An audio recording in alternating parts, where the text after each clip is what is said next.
What's up, guys? How you doing? Today we're reacting to Student Lose It while debating with Ben Shapiro. Let's get into it. Question. So, do you come from Holocaust survivors, or are you a Jewish family that didn't? So my great-great-grandparents arrived here. A lot of our extended family was killed in the Holocaust, but our immediate Your family great-great-grandparents, but not your grandparents. Right. Oh, do you have friends whose grandparents were Holocaust survivors or anything like that? Of course, many of them. Yeah, I've helped write memoirs of Holocaust survivors. Yeah. Their families are kind of messed up, right? Like, my family is very messed up. I mean, if you go through a trauma like the Holocaust, I would imagine they it teach that trauma between generations. You know what I mean? Well, I mean, trauma very often in a lot of circumstances is passed down. I mean, I know some kids of Holocaust survivors who turned out fantastic and some who didn't. I mean, Yeah. Okay, so you are officially woke. That is what wokeness is about. It's like, people's grandparents or their great-grandparents were slaves. Well, it's okay. No, it's okay. Guys, Fuck you! I'm talking. Guys, I actually want to hear. I want to hear. No, this it's guy, okay. It's okay. I want to hear. Let's at least hear the argument. Let's hear it. Let's hear it. Go. What? He wants to hear me. I do want to hear it. It's fine. Let him go. Let's hear it. Come on. I'll just. So explain how that's woke. So I mean, the whole thing is like, let's see. So during Silent Calvin Coolidge's administration, do you know about like the Great Mississippi Flood back in the 1930s? I understand that American history is filled with racial evil. Yeah. And that causes some intergenerational trauma, which affects people's ability to be, effective, things like that. One thing I know is when it comes to topics where you want to debate a topic that you're super emotional about, I find it very difficult, like even for myself, because sometimes you're in a position where it makes you emotional, but you want to be logical and have a deep discussion. I don't know how people do it, but it's hard, man. So let me ask you a question. Yeah. So if the idea is that history has consequences, of course that's true. That's not wokeness. Yeah. That is not wokeness. What wokeness suggests is that fundamental institutions in American society it doesn't. Yes, it 100% does. I ran Elizabeth Warren's campaign. I helped organize her volunteers around here. I am a representative of wokeness. Okay, well, and that's just, this is all it is. Well, I mean, when I went to go get my first tattoo, the guy had lightning bolts and 88s tattooed on his neck.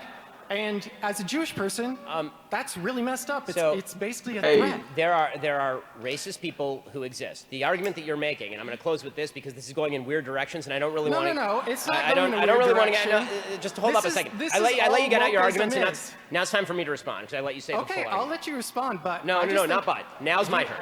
You are not characterizing what I'm saying accurately. Now it's my turn. Your definition is inaccurate. The reason your definition is inaccurate is because any sentient human being would acknowledge that history has consequences. Right. But if the idea is, but that's not what wokeism is. Wokeism is a different thing. Wokeism suggests that all inequalities of today are attributable to not only historic injustices, but also continuing injustices in the now. And that all disparity is attributable to discrimination. Like that, but a conservative. Not just a conservative is the only person. I want to know why. Why is it that conservatives are the only people who define it like that? Why are conservatives the only people? Okay, so we're gonna have to stop here because this is going nowhere. But what's up? I'm gonna have to stop with this with you because this is going nowhere. All I'm going to say is this. To sum up, I just am trying to understand your perspective. Just one more second. On a fundamental level, you're shifting definitions to avoid the consequences of your own argument. And if the idea is... shout out to Ben Shapiro, man. I don't even understand what the man's argument was. Like, I tried listening to the brother when he was speaking of... I'm guessing the debate is what is wokeism. And then I'm thinking that's what they're talking about. Or is that what they're debating? Because at some point I thought they were going to debate about the Jewish, which is a very scary term to say these days. Please do not cancel me. And final point. If you are going to hold on, if you are also, just final point to sum up there.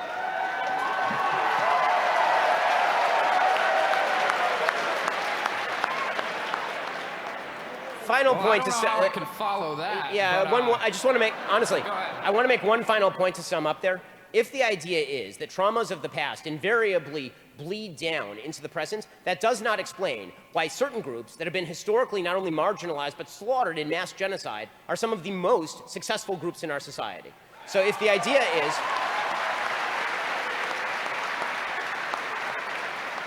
If the idea is that past trauma always equals current inequality, or that my actions in, say, robbing a convenience store are attributable to bad actions that happened in Alabama in 1930, the answer to that is no. Don't rob the convenience store. The only way they are going to be able to break the chain of history is to make good decisions. What people on the left don't like to talk about is actual solutions. What they like to do is bitch about problems that existed 60 years ago and blame those for failures to solve them now. Okay. Well, yeah, I agree. I think it's rather stupid to be like, yeah, historically we've been held to this standard, so we can't do this because of our history. I think that what we have to do is to learn. There's a thing that goes where they say the only thing we learn from history is that we learn nothing from history. I think at a certain point, we have to start taking lessons and start making adjustments and improvements in our actions. That's what I feel has to happen. In the man's argument that that trauma is passed generation to generation, that is true, but at some point someone has to say enough and then we switch and we can start moving in a different direction. You know what I mean? With that said, I hope you guys enjoyed this. See you in the next one.